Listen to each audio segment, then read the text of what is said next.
जय श्री राम। मैं खुशबू मिर्ची राजपुरी पुनाड़िया पुरोही थान से।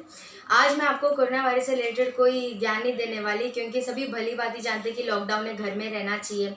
किंतु इस समय पर मैंने सोशल मीडिया पर देखा है कि लोग ऐसे समय पर घर पर रहकर भजन गा रहे, तो मेरे भी मन में इच्छा हुई कि मैं भी भगवत गीता के रोज़ ना रोज़ एक एक श्लोक जितना मुझसे हो सके उतना आप तक पहुंचाने की कोशिश करूंगी।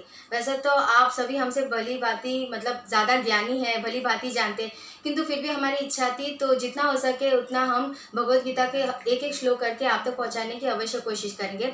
क्योंकि हमारे भारत देश में हमारे परम कृपालु परमेश्वर ने अनंत रूपों में अवतार लिया, राम अवतार, कृष्ण अवतार, इसलिए हमारे भारत देश को तपोभूमि, देवभूमि भी कहा जाता है। तो इसीलिए मैं आपसे भगवत गीता के बारे में कुछ चर्चा करना चाहती हूँ कि जब श्री कृष्ण भगवान ने अर्जुन को ज्ञान प्रदान किया था, तब उस वक्त सभी समय रुक गया था, काल चक्र सब रुक गया था। तो श्री कृष्ण भगवान से अर्जुन कहने लगे कि हे प्रभु, मेरे को तो कुछ समझ नहीं आ रहा कि मैं क्या करूं, क्योंकि ये मैं अपनों का वध भला कैसे कर सकता हूं।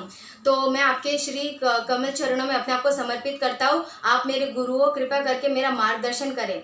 तब श्री कृष्ण भगवान अर्जुन से कहते हैं कि अशोच्यानन्व शोचस्वम प्रज्ञावादांश च भाषसे गता सुनिश्च नानु शोचंती पंडिताः। अर्थात श्री कृष्ण भगवान कहते हैं कि अभी अभी तुम पंडित पूर्ण जैसे बड़े बड़े वचन कह रहे थे और उनके लिए शोक करो जो शोक करने के योग्य नहीं है। ये याद रखो, जो विद्वान होते हैं वो ना तो उनका जो जीवित है और ना उनका जो मृत है उनके लिए शोक करते हैं, क्योंकि वह भली भांति जानते हैं कि जो जीवन लेता है वो अपना मृत्यु साथ में लेकर आता है, और जिनकी मृत्यु हो गई वो पुनः जन्म लेगा। इससे रिलेटेड एक छोटा सा गीत है, मैं आपके समक्ष रखना चाहूंगी कि शोक के योग्य नहीं उनमें कोई, जिनके शोक में तू अबुला है। पंडितों जैसे बोले वचन पर सच्चे ज्ञान से आंख चुराए। देह के दीप में प्राणों की ज्योति, देह के दीप में प्राणों की ज्योति, काल जलाए काल बुझाए। ज्ञानी विचलित होते नहीं, कोई जग में रहे या जग से जाए। ज्ञानी विचलित होते नहीं, कोई जग में रहे या जग से जाए। श्री कृष्ण भगवान अर्जुन से ये भी कहते हैं कि तुम्हारा मन, अर्थात अर्जुन से कहते हैं कि तुम्हारा मन जीवन और मृत्यु के बीच में अटका हुआ है।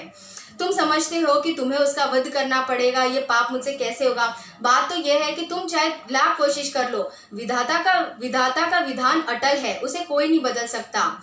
क्योंकि जब मनुष्य जन्म लेता है तो वो अपना मृत्यु निश्चय करके आता है कि किस स्थान पर कैसे किस प्रकार से उनकी मृत्यु होगी, वो अटल है। तुम भले इसे अपना धर्म समझो या प्रारब्ध, तुम्हें उसका वध तो करना होगा। तुम तो केवल एक मात्र हो। जब अर्जुन कहने लगे, विलाप करने लगे कि मुझे समझ में नहीं आ रहा, मैं कैसे अपने का वध कर सकूं, तब श्री कृष्ण भगवान कहते हैं कि तुम्हारे पास आधा अधूरा ज्ञान है। क्योंकि जो आधा अधूरा ज्ञान है वो दो तलवार के भांति होता है। वो अधूरा ज्ञान देने वाले और अधूरा ज्ञान लेने वाले दोनों को काटती है। इसलिए सर्वप्रथम तुम इस घातक तलवार को छोड़ो और इस भावनाओं के सागर में बहने के बजाय उसमें तैरना सीखो, और तुम अपना गांडीव उठाओ और अपनी कीर्ति को यूं नष्ट मत करो। इसी प्रकार से मैं अपने आज के वाणी को विराम देती हूँ। कल फिर प्रस्तुत होंगी अगले वीडियो के साथ। और लॉकडाउन का पालन कीजिए, घर में रहिए, सुरक्षित रहिए, प्रभु का स्मरण कीजिए। जय श्री राम।